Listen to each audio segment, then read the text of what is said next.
आपकी पत्नी यदि आलसी है तो वो अयान है, वो विवेकवान नहीं है। सवेरे लेटी रहती है, दिन भर बैठी रहती है, कुछ कहो तो ऐंठी रहती है, और कुछ भी ना कहो तो मुस्कुराती रहती है।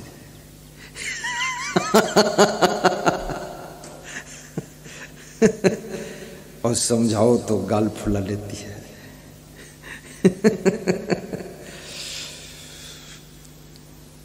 ऐसी गलतियां कर रही है। लेकिन कबीर साहब कहते हैं कि आपकी पत्नी यदि आलसी है तो उसको देख करके तुम आलसी मत बनो। ये मत सोचो कि ये सवेरे नहीं सोकर उठती है तो मैं भी नहीं उठूंगा। यदि आपका कोई शिष्य आलसी है, सुबह पड़ा रहता है, यदि आपका कोई गुरु भाई आलसी है, वो साधारण सेकंड है।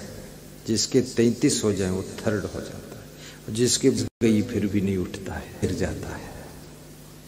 लेकिन कितने लोग ऐसे हैं जिनके 85% भी मार्क है, डिक्टेंशन मार्क है, और कितने लोग ऐसे हैं जिनके 98% भी मार्क है, डिक्टेंशन को भी पार कर गए। 98, 100 में 98 नंबर आया है। वो तो बहुत सुपर क्वालिटी के लोग होते हैं।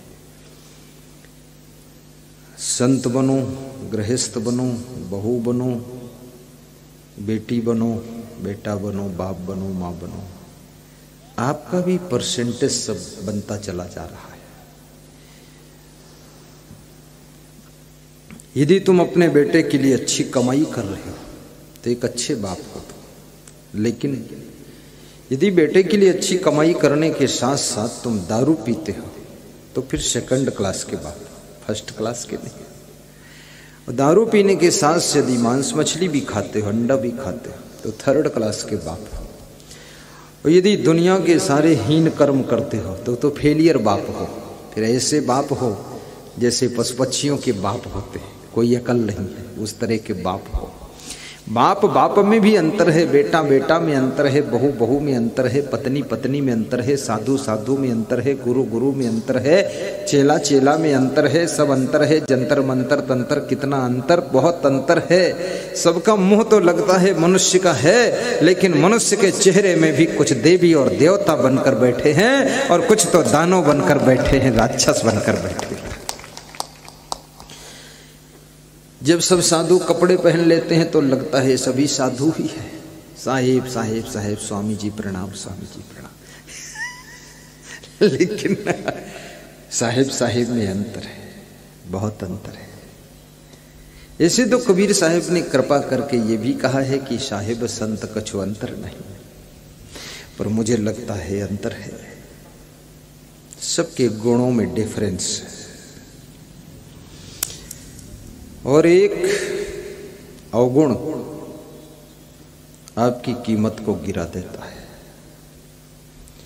यदि आप भजन बहुत अच्छे गाते हैं तो आपको लोग धन्यवाद देंगे, लेकिन जब आप नाराज होते हैं तो गाली बहुत अच्छी बकते हैं तो लोग आपकी निंदा करेंगे कि भजन तो गाता है लेकिन बड़ी फोहड़ गालियां भी देता है। किसी गांव में मैं गया था सत्संग करने, तो स्त्रियां भजन गा रही थी, महिला भजन मंडल। तो उसमें एक पुरुष आया, बोला कि इस भजन मंडल में मेरी पत्नी भी है, वो भी महिला भजन मंडल में रहती। बोली बहुत अच्छा गाती है गुरुदेव, इतना मधुर गाती है, पूरा तार में तार लगा देती है। हमने कहा फिर? बोले फिर क्या, घर में जब नाराज होती है तो बहुत फोहड़ गाली भी देती है। तो इसके भजन सुन करके इच्छा होती इसको धन्यवाद भी दूं, लेकिन इसकी गालियां सुनकर लगता है कि ये तो बहुत नालायक औरत है। याद रखना, जो अच्छे गुणों से आपको सम्मान मिलता है वो सम्मान 10 गुणों से जो सम्मान मिलता है वो सम्मान एक अवगुण के कारण समाप्त हो जाता है। पूरी नाव अच्छी है, सैकड़ों लोगों को बिठाकर पार कर सकती है, लेकिन उस नाव में अगर एक छेद है, छिद्र है, तो पूरी नाव को डुबा सकता है। याद रखना, आप में हजारों गुण हैं, लेकिन अगर 1-2 अवगुण हैं तो आपकी जिंदगी की नाव को डुबा सकते हैं, आपको तार नहीं सकते। इसलिए अवगुणों को दूर कीजिए।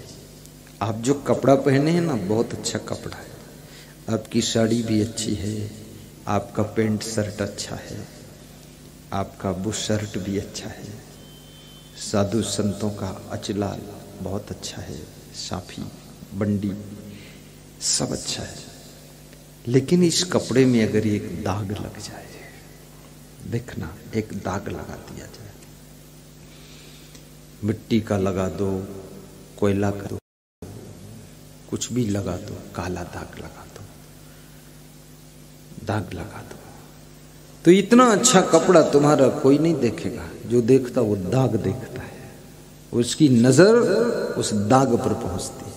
इसलिए याद रखना, तुम्हारे शरीर में सब अच्छे अच्छे गुण हैं, लेकिन एक अवगुण है तो लोग तुम्हारे गुणों को नहीं देखते हैं, फिर उनकी नजर तुम्हारे अवगुण पर जाती है, वहां से तुम्हारी कीमत उनकी नजरों में गिर जाती है। इसलिए एक भी दाग मत लगने दो, बेदाग जिंदगी रहनी चाहिए। 10 द्वार का ये पिंजड़ा है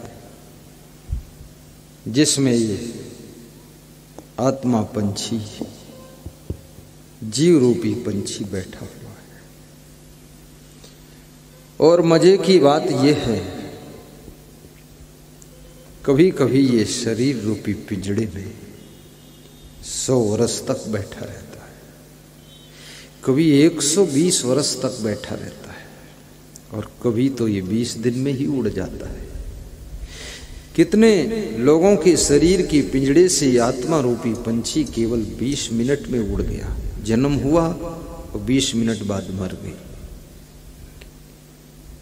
और कितने लोगों के शरीर रूपी पिंजड़े में ये जीव रूपी पंछी 20 साल तक बैठा रहता है। जवानी आ गई, शादी हो गई, ढोल बज गई, पत्नी आ गई, दूल्हा दुल्हन बन गई, और 20 साल के बाद आत्मा पंछी शरीर के पिंजड़े को छोड़कर उड़ गया, मर गई।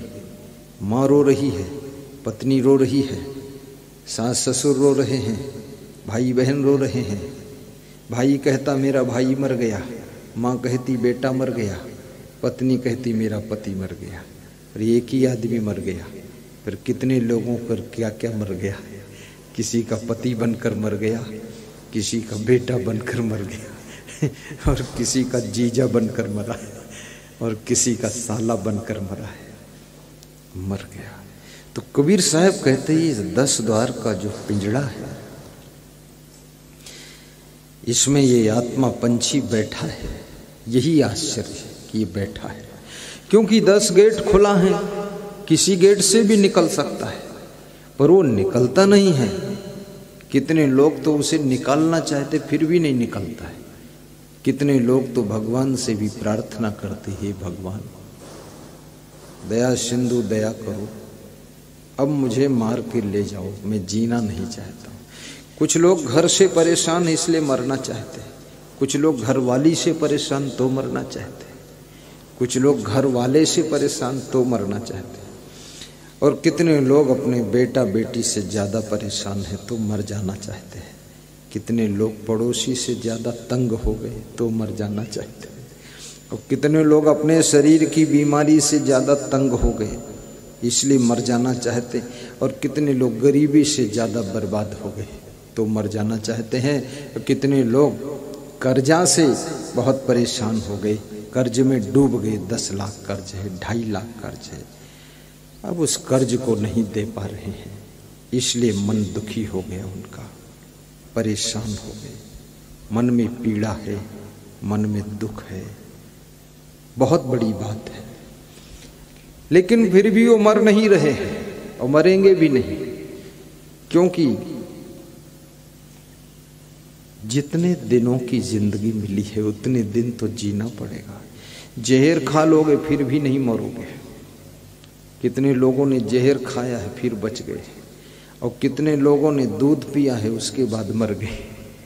जिंदगी पूरी हो गई तो दूध भी जहर बन जाएगा, और जिंदगी बची है तो जहर भी टॉनिक बन जाएगा, फिर भी बच जाओगे। तो इसलिए मरने का प्रयास मत करो, जीने का प्रयास करो। अपनी बुराइयों को मारने का प्रयास करो, अवगुणों को मारने का प्रयास करो। ये जो लोग आत्महत्या करते ना, ये बहुत अज्ञानी होते, मूर्ख होते। आत्महत्या की जरूरत ही नहीं। इतना सुंदर शरीर मिला है, चाहे कुंडला में रहो, चाहे सावर कुंडला में रहो, चाहे पानी के कुंड में रहो, चाहे विजयनगर में रहो, और चाहे ईडर में रहो, चाहे निडर में रहो, चाहे किसी डगर में रहो, मगर रहो, मरते क्यों हो? कितना जीवन में सुख है। लोगों के अंदर गुस्सा बहुत है, क्रोध बहुत है। कितने लोग क्रोध के कारण मर जाते हैं। थोड़ा पत्नी से नाराज हो गए तो इसलिए आत्महत्या कर लेते हैं कि मैं पत्नी को दिखा दूंगा, मैं मर जाऊंगा, तुमको भी पता चल जाएगा। अरे उसको क्या पता चलेगा? वो 20 साल पहले तुम उसके पति नहीं थे, और 20 साल पहले वो किसी आदमी की दिकरी थी, बेटी थी, तो भी वो जिंदा थी। अब बीच में तू पति बन गया, और पति बनने के बाद तू जहर खा के मर गया, तो पत्नी को क्या दिखा देगा तू? जब तू मर गया बात खत्म हो गई। पत्नी या तो त्याग से रह लेगी, और यदि उसका मन होगा तो दूसरा सेकंड हैंड पति ढूंढ लेगी। हाँ, कितनी स्त्रियां सेकंड हैंड पति ढूंढ लेती। तुम सोचते सेकंड हैंड गाड़ी ही मिलती है? नहीं नहीं, इस देश के अंदर सेकंड हैंड पति, सेकंड हैंड पत्नी, सेकंड हैंड चेला भी मिलता है, सेकंड हैंड गुरु मिल जाता। सब अपने अपने को छोड़ के सेकंड हैंड ढूंढ रहे। अरे ये चक्कर में क्यों पड़ी हुई हो? मरना नहीं है। किसी पेड़ की छाया में बैठ करके भी गुरु जी का ध्यान कीजिए, कितना सुख मिलेगा।